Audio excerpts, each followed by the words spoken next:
Hi everybody, this is a lecture on section 3.3, which is on Kramer's rule.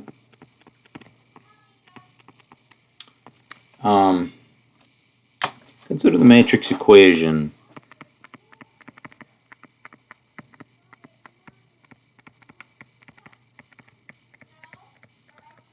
The matrix equation A times X equal to B. Alright, and let, a moment.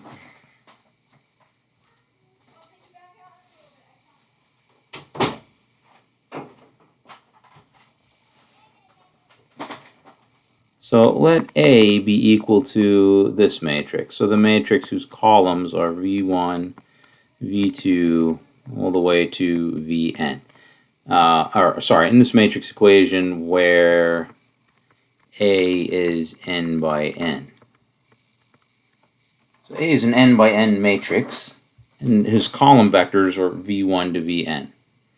Let A be written like this, and let AJ be the vector where column J is replaced with B, not the vector, the matrix where column J is replaced by B.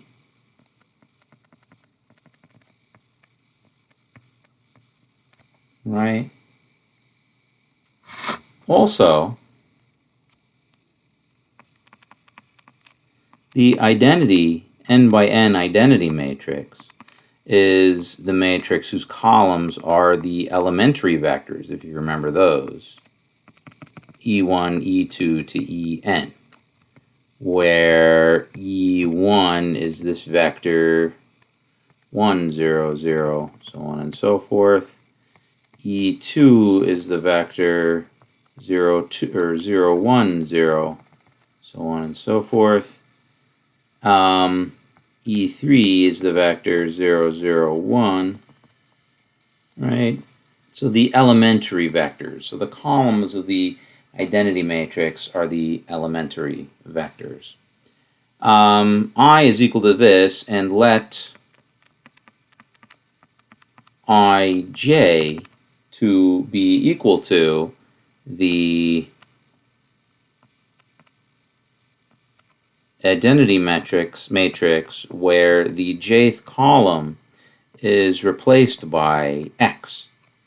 So x from this equation here.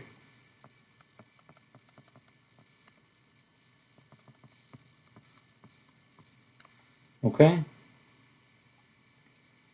All right. Now,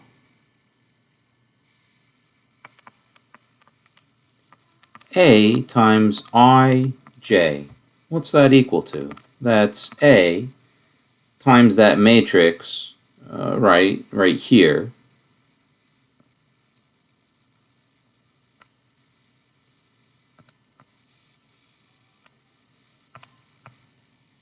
Right, that's the matrix ij. And the matrix A times this matrix that has these column vectors is the matrix whose column vectors are A, E1,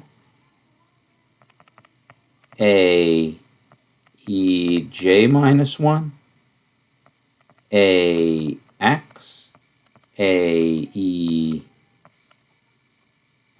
J plus 1, A, E, N. Right? The matrix multiplication has this nice form when you write a matrix in terms of its column vectors.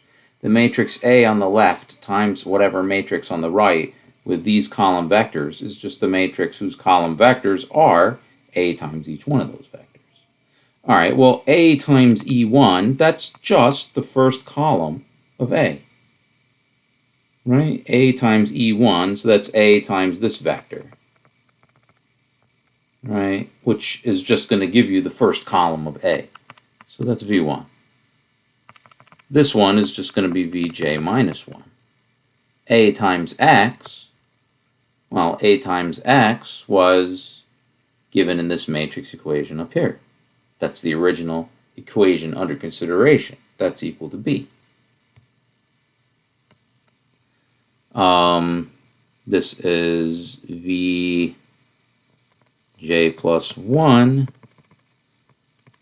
and then Vn.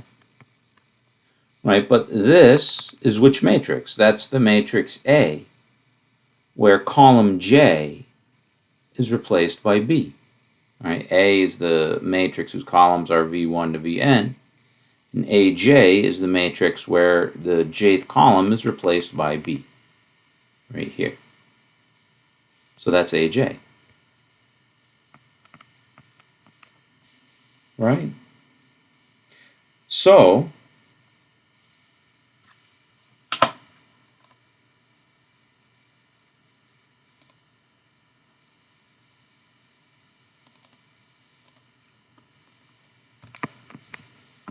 A times IJ is equal to AJ. So, the determinant AIJ, right? Let's use the other notation for determinant. What is going on here? Let's use the other notation for determinant AIJ.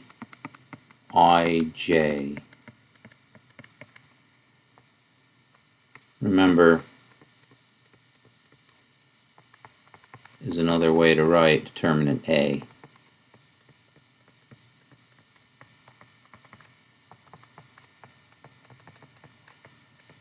It means the exact same thing, okay? But let's use this notation because it's going to be a little bit neater when doing Cramer's rule. That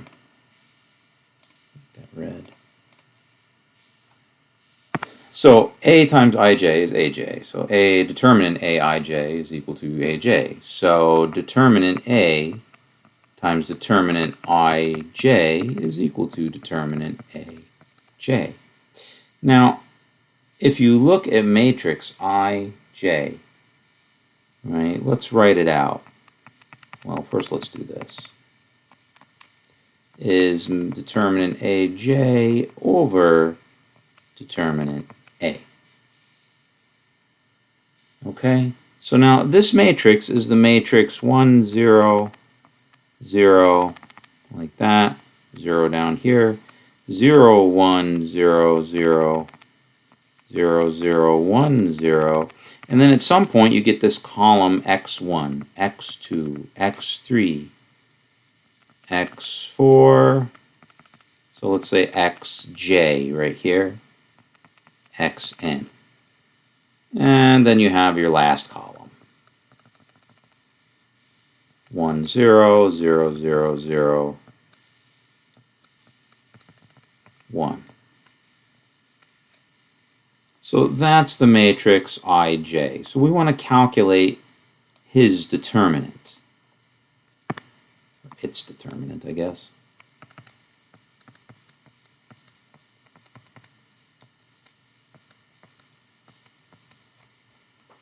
Okay, well, it's almost a triangular matrix.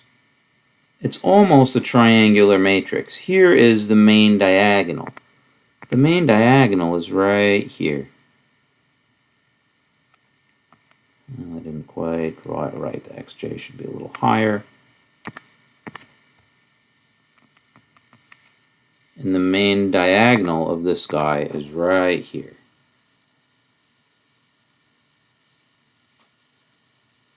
All right, so it's not quite upper triangular, right? Because it's got these guys right here, the guys underneath the xj.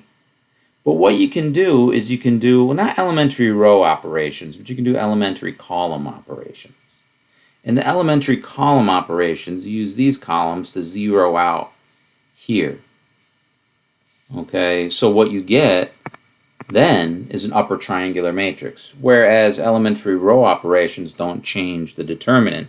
Neither do elementary column operations. They don't change the determinant either, because a column operation is a row operation when you do it in the transverse matrix. So this is just xj. Oh, but that's a nice little formula for that matrix equation, and that is Cramer's rule.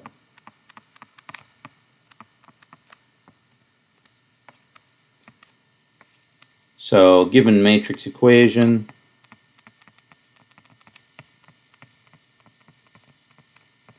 AX equal to B, XJ is equal to AI over A. Okay? Let's take an example of that.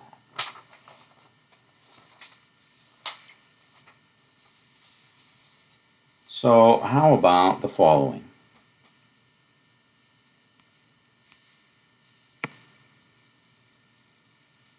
Well, let's write it in terms of determinant AI over determinant A. Let's write it in the other notation as well. Means the same thing, but let's write it out anyway. All right, so for example, we'll have A equal to 105,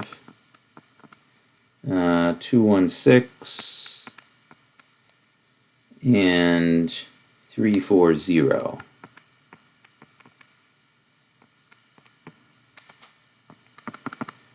Right, so now consider, let's see, A times X equal to, I don't know, 1, 1, minus 1. Okay? So let's calculate the three determinants that we need to calculate here. The determinant of A is this determinant,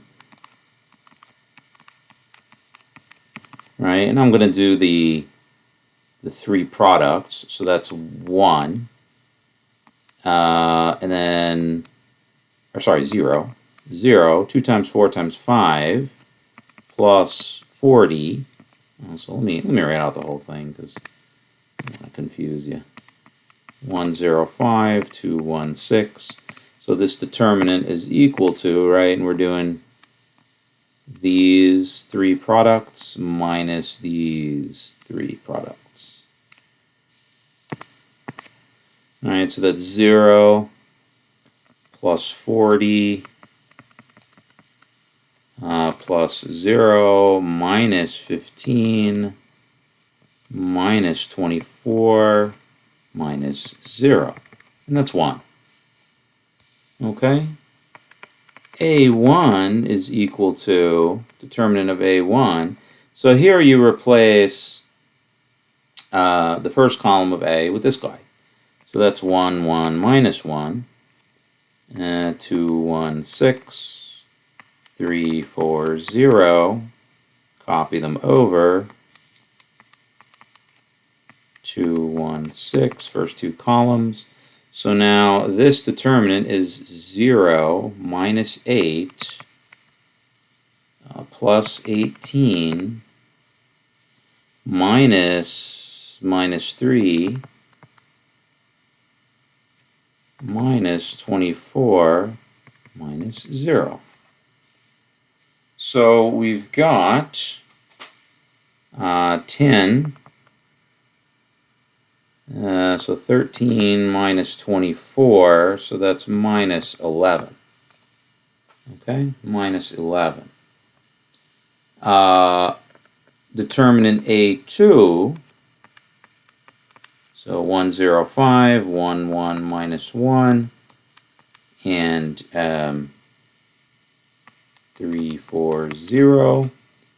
Copy over those first two columns.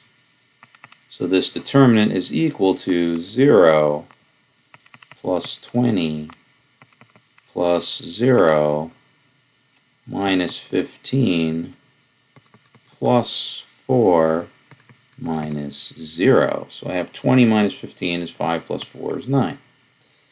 And A3 is equal to 105, 216, 1, 1, minus 1. So here we put B in the third column. So this determinant is equal to minus 1 plus 10 plus 0 minus 5 minus 6 minus 0. So that's 10 minus 12 is minus 2. So this is, so x1 is minus 11 over 1 is minus 11. x2 is 9 over 1 is 9. x3 is minus 2 over 1, which is minus 2. So let's check that out. Let's get the matrix. Let's multiply it by that vector x. All right. So let's check. So here's the matrix A times minus 11, 9, minus 2. So this is minus 11 plus 18 minus 6. Let's see, minus 11 plus 18 minus 6. That's 18 minus 17 is 1. Second row, 0 plus 9 minus 8. That's 1. Third row, so minus 55 plus 54. That's negative 1. Right? So that checks out. So nice illustration of Cramer's rule. Cramer's rule is also useful for finding inverse matrices. Okay?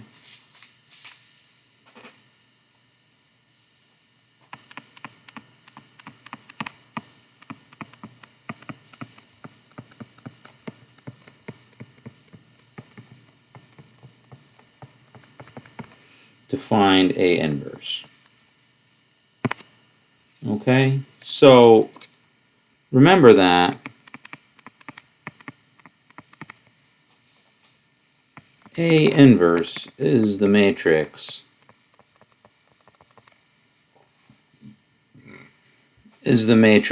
such that is the unique matrix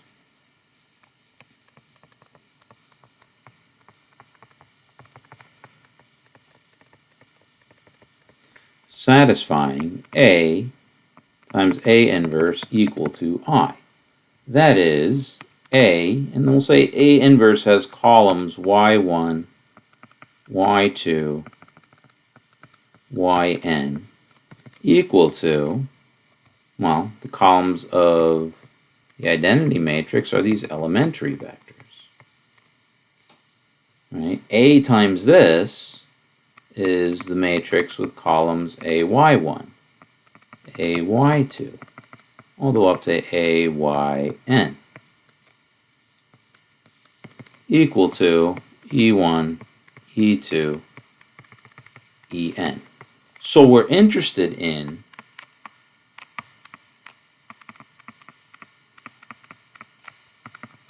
solutions to the matrix equation. So I'm sorry, so the column J of A inverse. So column J of A inverse is the solution to A times X equal to EJ. Right? So like this is column 2, and that needs to be equal to E2. Right?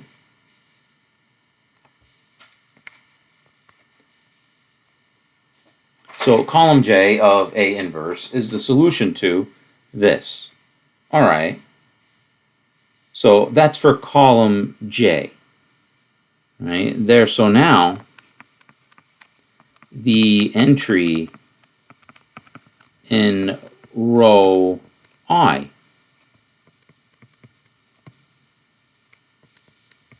column J of A inverse is, well, xi, which by Cramer's rule is, xi,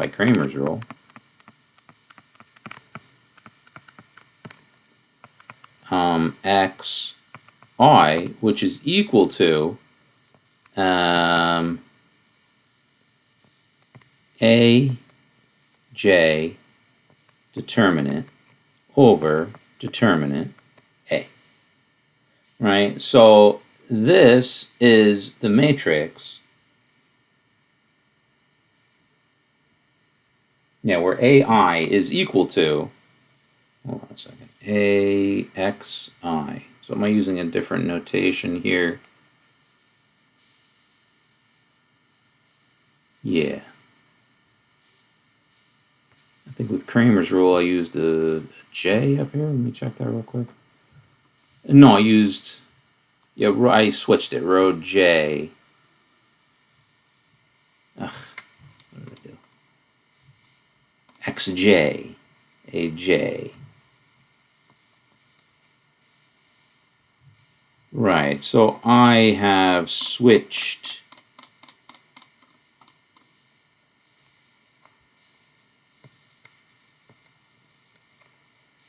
AI, where AI is the matrix whose ith column is EJ. So in column I, we have vector EJ, where EJ is non-zero in row J only. So the determinant AI is equal to, if you do that cofactor expansion around column I, it's minus 1 to the I plus J determinant AJI, where AJI is the matrix obtained from A by deleting not row J, column I. It's backwards here, right? No, row J, column I. Row J, column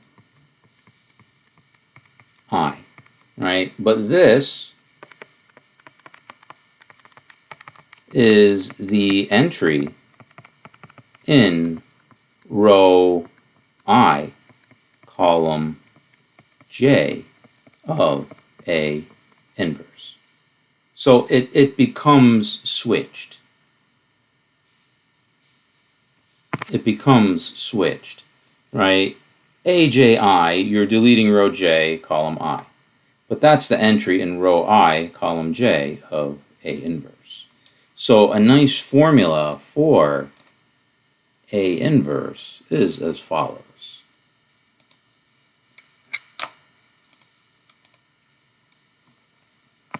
So A inverse is equal to 1 over the determinant of A. So every term has,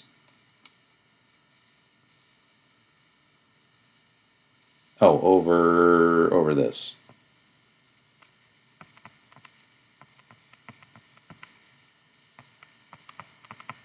Every term, right, there's this right here. This determinant is equal to that.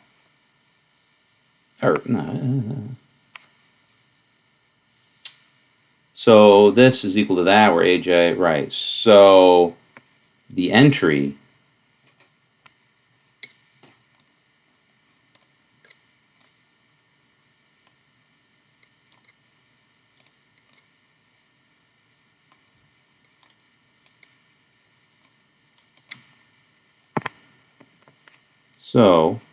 entry in row I, column J of A inverse is this,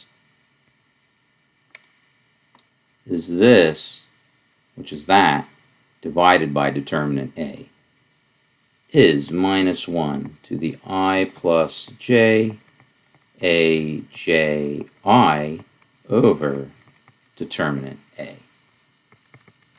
So that's the entry, and they all have this common factor of determinant A in them. So we're going to factor that out. And what's left over in row 1, column 1 is the determinant A11. In row 1, column 2 is negative the determinant not A12, A21. Deleting row 2, column 1. In the next column, it's positive A31. So in row 1, column 3, you're taking the determinant where you delete row 3, column 1. So on and so forth. Next row, you have minus, right? So this is row 2, column 1. So you take the matrix obtained from A by deleting row 1, column 2. Right, so you've got that reversal kind of thing going on here. And this alternating plus, minus, plus. So let's just write the upper 3 by 3 so we can see how that looks. And then we'll do an example. Here, it's just A22 along the main diagonal. And then negative, not A row 2, column 3, it's A32. Next row, you have A13. 1 plus 3 is even. So this is plus 1 rather than minus 1. Here is a 2, 3. And here is a 3, 3 determinant. So on and so forth.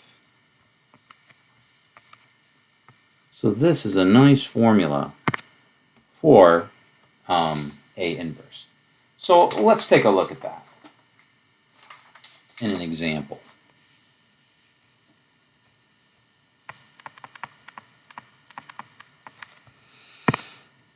So let's take the A we had before. This matrix up here. So let's calculate A inverse for this matrix.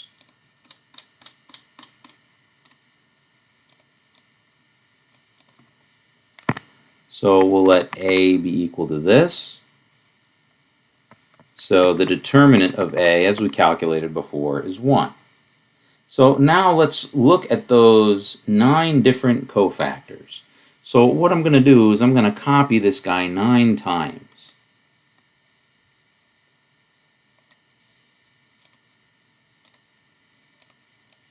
So we can do them one by one, showing where we're crossing out.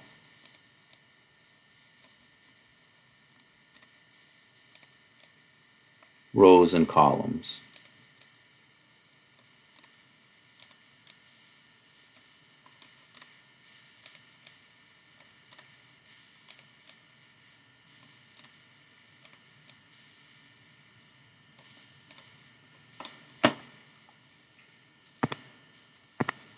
Alright, so here we're going to cross out row 1, column 1. Here we're going to cross out, so this is row 1, column 2. So we're going to cross out column 1, row 2. Column 1, row 3. Yeah, column 2, row 1. Column 2, row 2. Column 2, row 3. And then column 3, row 1. Column 3, row 2. Column 3, row 3. Okay, now let's do those 9 determinants. So this determinant is minus 10. All right, 1 minus 10. This determinant is minus 18. This determinant is 8 minus 3 is 5. This determinant is minus 20. This determinant is 0 minus 15. This 2 by 2 is 4 minus 0. This 2 by 2 is 0 minus 5. This is 6 minus 10. Right, 6 minus 10 is negative 4, and this one is 1. So A inverse is equal to, right, the 3 by 3 matrix containing these guys, but with that alternating plus minus 1 I plus j factor. Right, so when the sum of row and column is odd, you get the minus 1. When it's even, you get the plus 1. So here it's minus 10 positive 18 minus 5, or plus minus plus, so positive 5. Here it's minus minus 20, so positive 20, minus 15, negative 4. Last one is minus 5, positive 4, 1. So that's A inverse. And we can check it.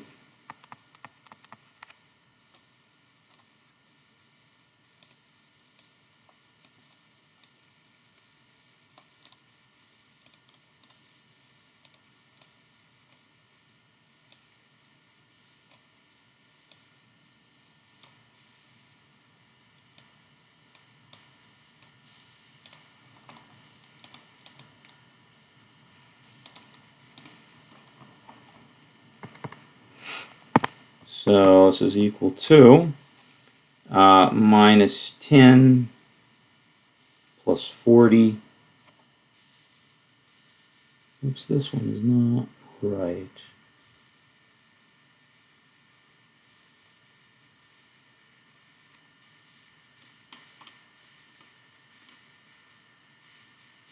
At 24, what I added them. This is 24. So this is 24.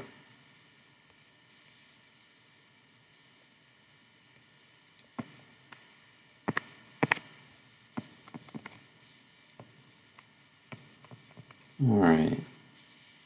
So minus 24 plus 40 minus 15. So 40 minus 24 minus 15. So that's 1. All right, and now I've got 18 minus 30 plus 12. That's 0. 5 minus 8 plus 3. That's 0. So 0 plus 20 minus 20. That's 0. 0 minus 15 plus 16. That's 1. 0 minus 4 plus 4. That's 0. Minus 120 plus 120 plus 0 is 0. 5 times 18 is 90. Minus 90 plus 0 is 0. And then 25 minus 24 plus 0 is 1. Okay? So Cramer's rule, it's pretty interesting. It lets you solve those equations and ultimately also lets you have an expression for the inverse matrix. So that's a nice generalization of the formula for a 2 by 2 inverse matrix. The formula for a 2 by 2 inverse matrix is essentially this, where those cofactors, right, if this is like A, B, C, and D in the original matrix, you have the determinant down here, and then this is D, A, and then minus B, minus C, right? So that's a nice generalization of that formula. All right. Finally, they have this thing about determinants in areas and volumes, and I don't like it to explain this using Cramer's rule, so let me explain it a little bit differently. Okay, so areas of parallelograms. Well, parallelograms. So, given a parallelogram defined by two vectors, u and v, like this, so that's how a parallelogram is always defined. Right? So you have vector u and vector v. Those are vectors in R2.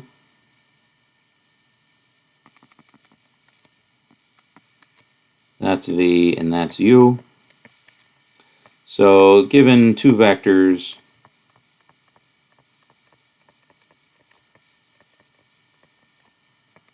in R2, they define a parallelogram as shown.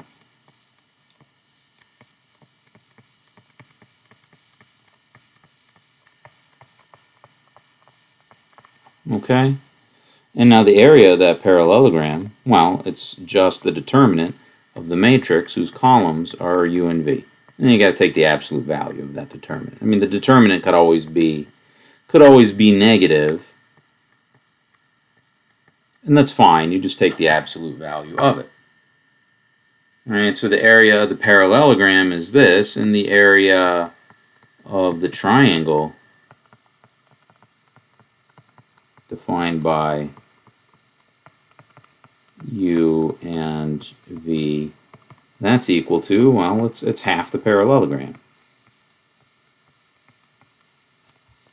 All right, so here's that parallelogram, and of course the parallelogram can be split up into two triangles like that.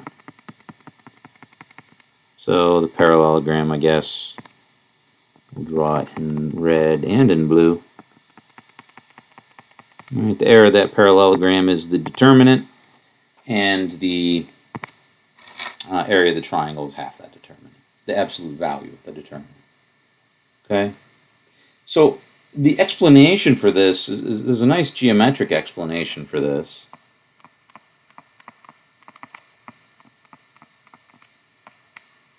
So if I take these vectors, so this is the vector A0, and this is the vector 0B. Right? Well, the parallelogram they define is just this rectangle. Right? The area is equal to the A times B, length times width, which is equal to the determinant of AB. Right? The matrix that has those vectors. So I'm going to do it like this. Okay? Well, actually, if you do it this way, then you don't even need those absolute values. Well, I mean, it depends in what order you do them. All right, fine. So that's this. Now, what if I was to skew this guy?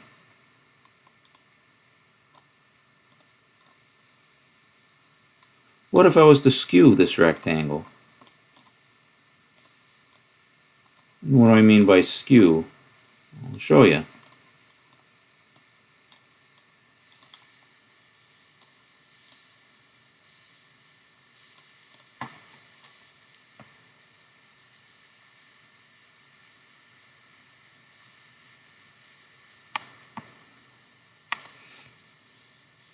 Well, actually,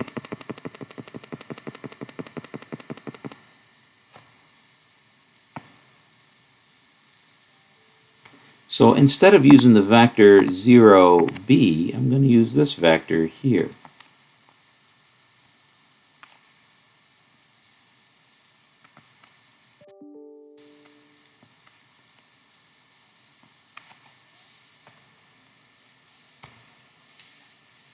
So this is the vector cb, and this is the vector a0 still.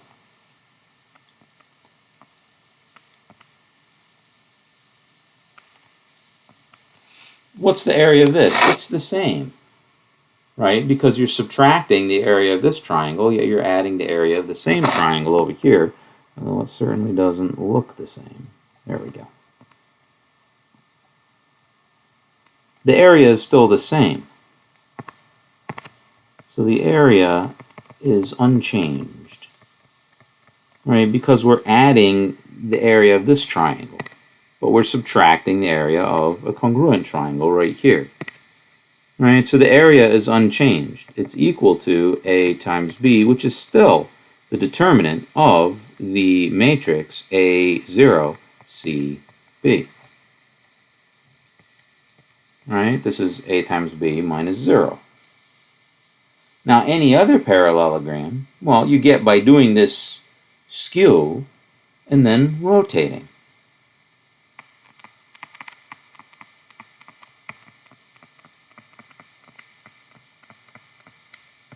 is a rotation of this one. All right, so we've got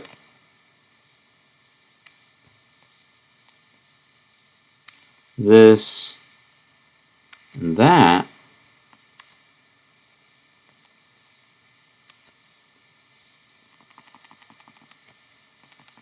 And what we've done is we've just taken that parallelogram and rotated by theta degrees.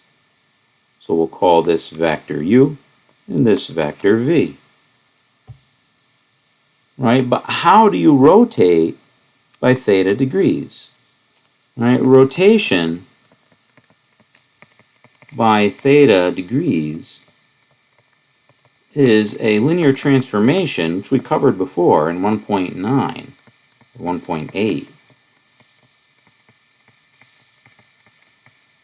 whose matrix is, well, what was it? It was cosine theta sine theta over minus sine theta cosine theta, whose determinant is 1.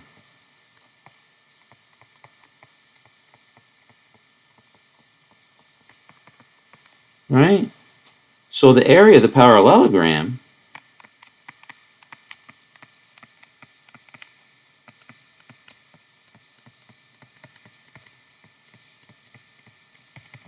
is, well, it's u and v. Oh, I'm sorry. So the area of the parallelogram is unchanged. Right? It's A times B. Right? Which is equal to the determinant of A0 CB. Right? Which is equal to the determinant AC0B times 1, which is equal to AC0B times that.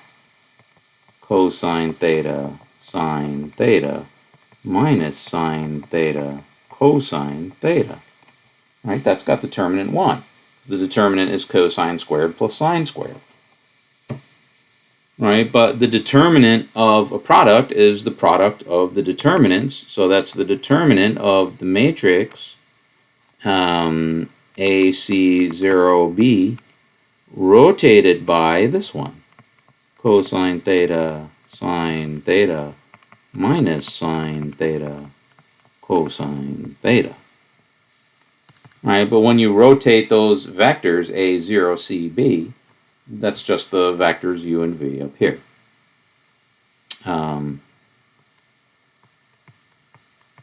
So that's the determinant of the parallelogram with vectors u and v. All right. So that's the two-dimensional area calculation using determinants. In 3 dimensions, it's similar to that.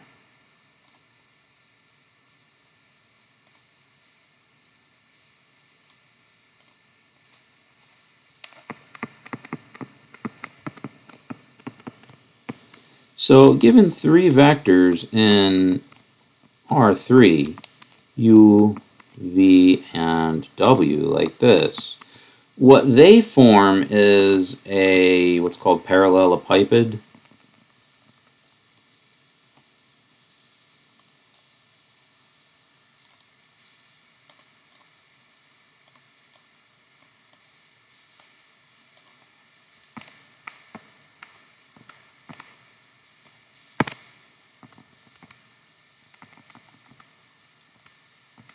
Like that.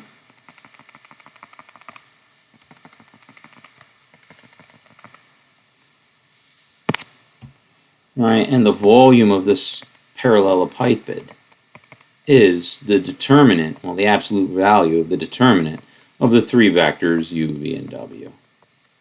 Right, depending on what order you put them in, you may need to take the absolute value of that, because you remember when you switch rows or you switch columns, it just negates the determinant. Okay, so that's pretty cool. I don't see why it needs Cramer's rule really to explain it. I think it's The geometric explanation is a little nicer. And the geometric explanation for this is just the same as the one we just did. So you just have to skew it in 2 dimensions and then rotate it in 3 dimensions. So, okay, so that is the lecture on this section, 3.3.